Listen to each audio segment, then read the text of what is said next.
Alright, so I have an article here from a website called GameDeveloper.com. It's up on archive though because, well, you'll see, as you can see, the headline is Ways to Inclusively Design Fat Characters in Games. And it says 23-minute read. It didn't take me quite that long to read it. I'll link it in the description box if you want to read it for yourself, but it's still a very long article.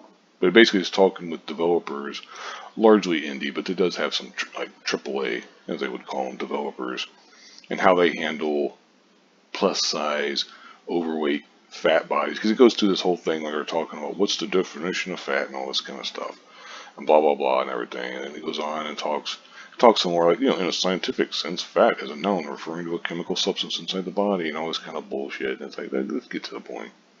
Then it talks about how some indie developers have approached it, give some examples and stuff and everything. And they talk with developer Peachy King Games ran into this challenge with Calico as a two-person studio wanted to fill a small town of characters players could encounter while managing a cat cafe. And it gives some examples of so on and such forth. There's the game. And it's like, you got some overweight girl, I guess. But the problem is all of a sudden you start seeing more and more like overweight people, like fat people. And like any kind of game that allows you to make your own player, to make your own avatar or whatever, should allow you to make the character any way you want. Within reason, of course. Because, you don't want to have a character that's 5 foot tall that weighs 600 pounds if you're going to be running around in an action shooter and stuff. This is not going to work, But anyway, they also talk about, this is another reason why it's up on archive. They're talking about, again, with the developer from Calico. She also raised an interesting topic she wants to tackle in her next game. Fatness in bodies is often influenced by hormones, and people's bodies are sometimes shaped by hormones they take for medical or gender affirming care, blah, blah, blah, all this kind of shit. And it's like, dude, fat is not on the same level as gender or race or whatever. That's one of the things that they always try to tie it to, is they say, well, it's very much the same as including more African American hairstyles. I believe is the way they call it. They might just call it Afro, but they didn't mention that here in the article, and stuff of that nature, or skin tones or whatever. And it's like, that's not the same thing. Being fat is not the same thing as being, black or brown or white or whatever color of the crayon box we are.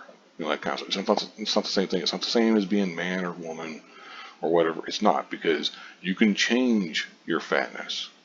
If you work, you can lose weight. If you don't work, you won't. Yeah, here's that open source Afro hair library and that kind of things. And the problem is, as you can see, they start making the character. It's like, who wants to play as that? Like seriously. There might be some people, there might be a few people who want to play with that, but generally, when it comes to video games, it's the same with movies and TV shows and comics and so on and such forth. You don't want to play a character like that, even if you're fat yourself, even if this is basically a self-insert, essentially, even if that is exactly how you look like in real life.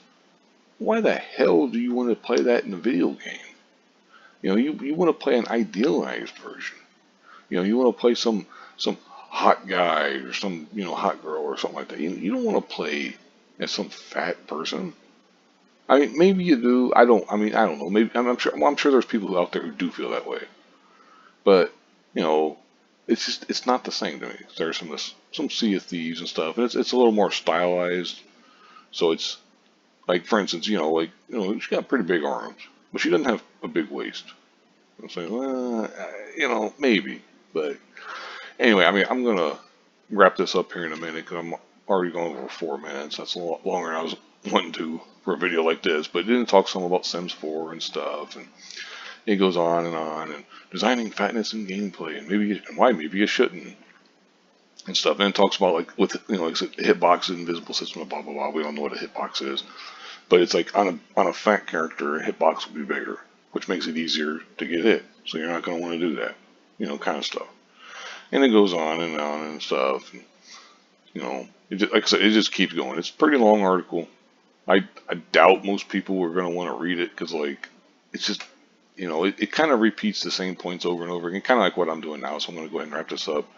But ultimately, I think that we need to be inclusive, but also not like just, accept me for my fatness. It's like, no, you need to accept the fact that if you want to live a long life, You need to lose some weight. I mean, sorry, that might sound kind of harsh, but we all need to look at it that way. We could all stand to lose some weight, or however you want to look at it. But anyway, like I said, I'll link this in the description box if you want to read it for yourself. Thank you very much for watching, and have a good one.